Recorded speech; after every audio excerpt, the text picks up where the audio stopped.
Olá, muito boa tarde. Na próxima quarta-feira assinala-se o Dia Internacional dos Monumentos e Sítios, o que é uma oportunidade para recebermos no nosso programa Fátima Eusébio, diretora do Secretariado Nacional dos Bens Culturais da Igreja. Muito boa tarde, obrigado por estar Boa aqui tarde, entre Henrique. nós. Muito obrigada pela oportunidade. São os primeiros meses, digamos assim, destas funções que assumiu também e que sublinhou o interesse e este objetivo inicial de dialogar com as dioceses, ir ao encontro da especificidade de cada uma delas e estabelecer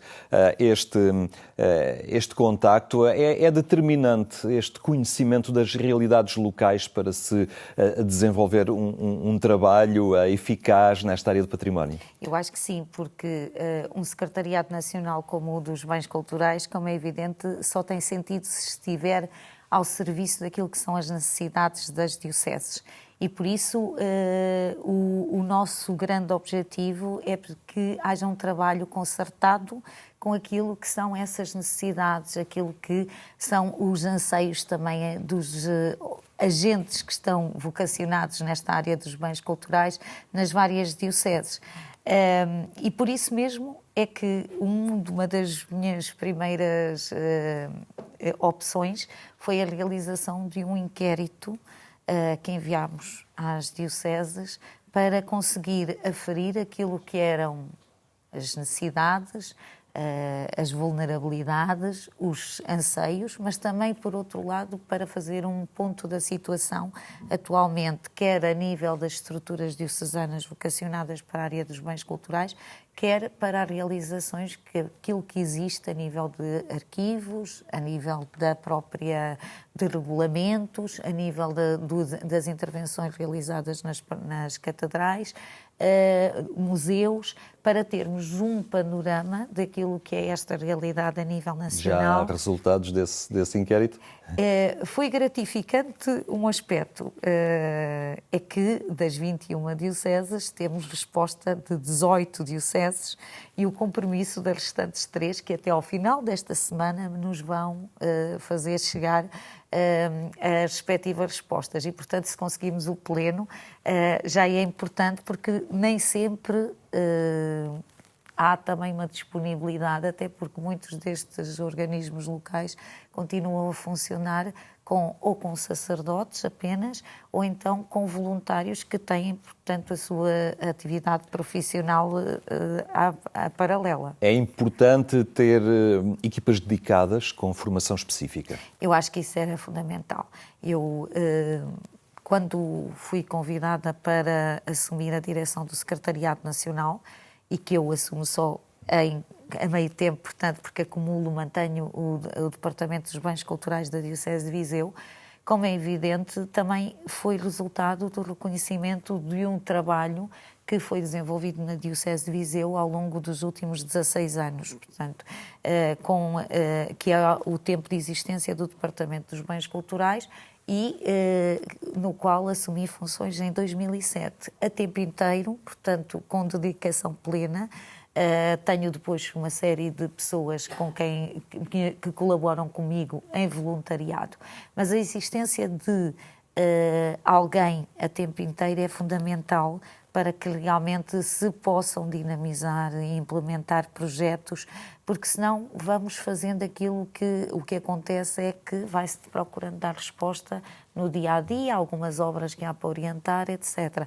Eu verifiquei a nível dos dados que recolhi e de 17 das dioceses que deram resposta, porque entretanto hoje chegaram mais 2 respostas e eu já não estive a ver, verifiquei que realmente existem até 59% das dioceses que têm alguém a trabalhar para esta área, só que muitas delas também estão pessoas que estão contratadas especificamente ou para o arquivo só, e não para um trabalho de bens culturais alargado, ou então só para o inventário.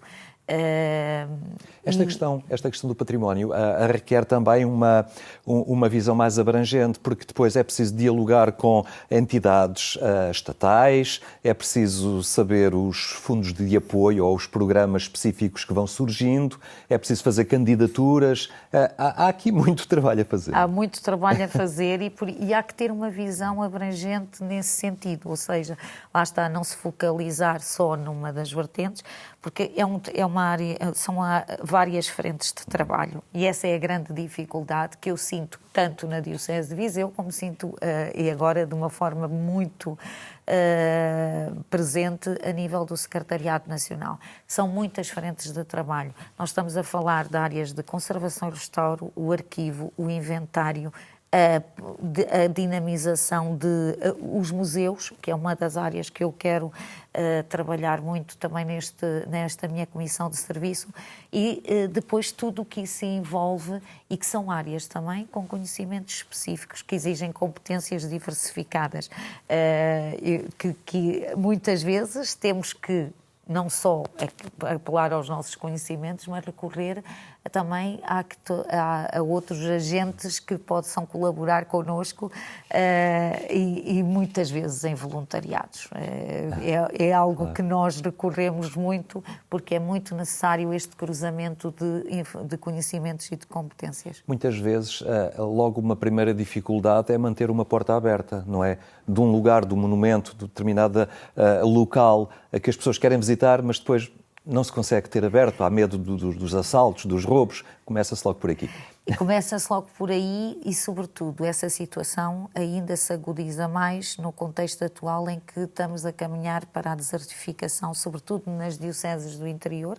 Estamos a caminhar para uma desertificação muito significativa e se antes existiam pessoas que estavam disponíveis para abrir a porta e manter a porta durante o dia aberta e à noite iam fechar e havia sempre pessoas a passar e por isso a segurança acabava por estar um bocadinho assegurada a esse nível, hoje em dia não acontece. De qualquer das formas, eu considero que não podemos ter os espaços todos abertos porque alguns estão em zonas absolutamente isoladas. É preciso abrir com qualidade também. É preciso abrir com qualidade e também é preciso arranjar estratégias para os abrir. E por isso eu tenho apelado muitas vezes ao recurso dessas estratégias. E uma delas é, hoje em dia, nós temos alarmes sectoriais e que nos permitem realmente ter que parte da igreja pode estar disponível para a pessoa entrar, fazer as suas orações ou visitar apenas por interesse cultural e a partir de uma determinada parte, que normalmente que ficaria ali a meio da igreja, por isso onde estão as peças mais vulneráveis e que podem ser furtadas, haver um dispositivo a dizer a partir daqui o alarme vai disparar e as pessoas já não avançam. É um recurso que não é tão dispendioso quanto isso e que poderia ser uma das estratégias utilizadas. Também há noutras situações em que é mais difícil implementar esse tipo de recurso e que já foi aplicado em alguns espaços, a existência de um guarda-vento de vidro, que hoje estão a ser aplicados em muitas das igrejas e que permite que a pessoa visualize para o seu interior. Porque não é só o visitar a igreja, é também o ter a igreja acessível para aquilo que é a principal missão, que é para rezar. E a imagem mais triste que eu tenho foi uma vez nas minhas deambulações pelas paróquias ter assistido a chegar a uma pequena povoação e estava uma senhora a rezar o terço com a porta da igreja fechada e à porta. Nunca me esqueceu e emocionou-me muito aquela imagem. Depois, é preciso abrir e com qualidade, como é evidente. É muito importante que os espaços estejam qualificados do ponto de vista da preservação do património, do ponto de vista da limpeza, que muitas vezes hoje em dia começa também a faltar por falta de pessoas disponíveis para colaborarem nesses aspectos. Abrir as portas é fundamental e abrir as portas com qualidade também. Até porque hoje há esta, digamos, pressão positiva do turismo que está a aumentar e que está de forma muito notória, principalmente em algumas cidades, também em alguns pontos do interior, mas hoje quem visita também é mais exigente, não é? Quer ter uma explicação, faz perguntas, quer saber, e isso é um outro desafio também. Não é? Eu devo dizer que nós ainda temos catedrais fechadas, portanto, que não têm horário de abertura regular, e no inquérito foi um dos dados que eu consegui também aferir. Para além da regularidade, as generalidades estão abertas. Para além da regularidade da abertura destes espaços, é muito importante acolher, e acolher bem. E acho que deve ser algo que nos deve diferenciar a nossa Igreja também, é a forma como acolhemos.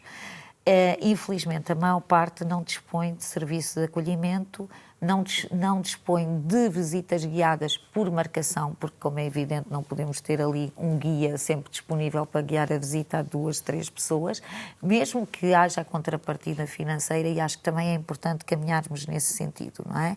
A Igreja necessita de ter recursos para preservar o seu património e, por isso, se tiver que haver o pagamento de uma entrada, o pagamento de uma visita guiada, penso que temos que recorrer também a isso e sem quaisquer preconceitos.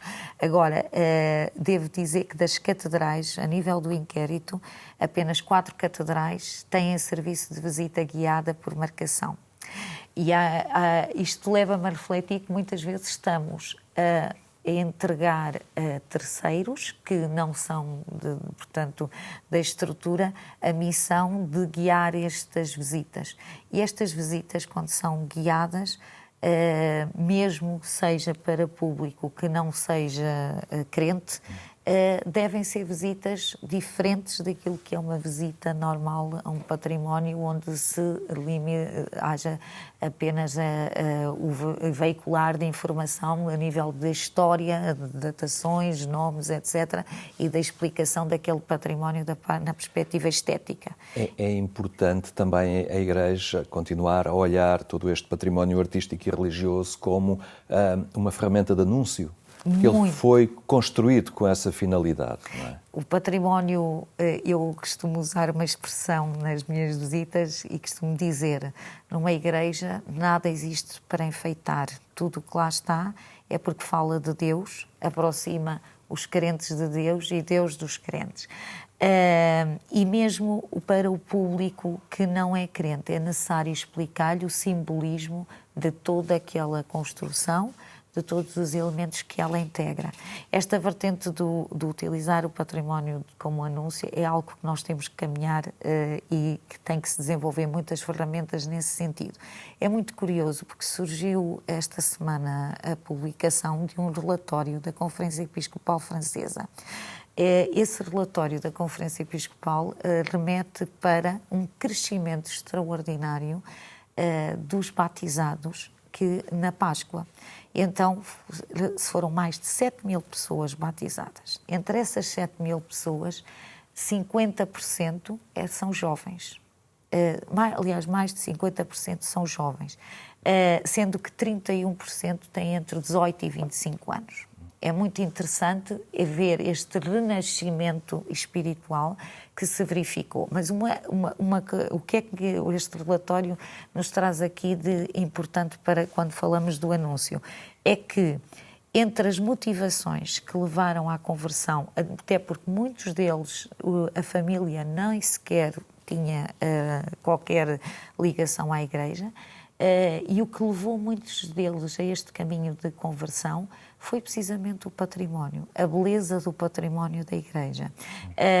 Eles falam, claro, que as comunidades têm muita importância, houve um aumento também extraordinário de catequistas e do trabalho desenvolvido das catequeses, mas relevam também, colocam em evidência o facto de, a nível das igrejas, as motivações que levaram os jovens e os inquiridos a justificar o seu processo de conversão foi precisamente a beleza dos espaços que os emocionaram, que os se sentiram próximos de algo transcendente, o silêncio, o espaço de tranquilidade e o clima de paz que ali encontravam.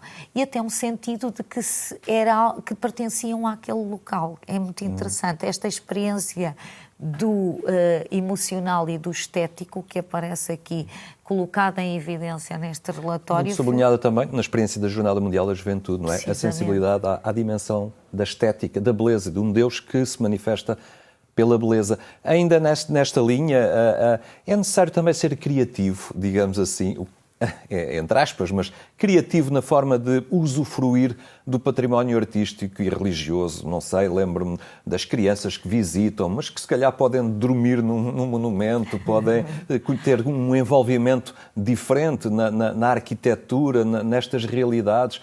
Há muita coisa, se calhar há um campo vasto para ter ideias, não? Há um campo vasto para ter ideias e para desenvolver.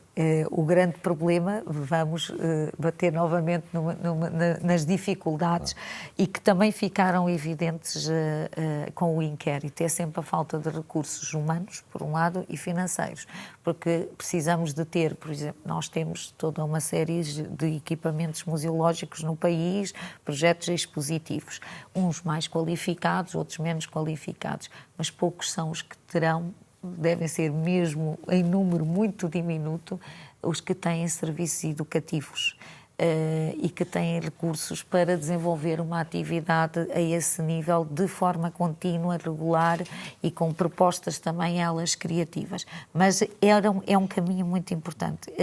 Eu costumo preparar visitas específicas para os grupos de catequese e que são visitas totalmente diferentes.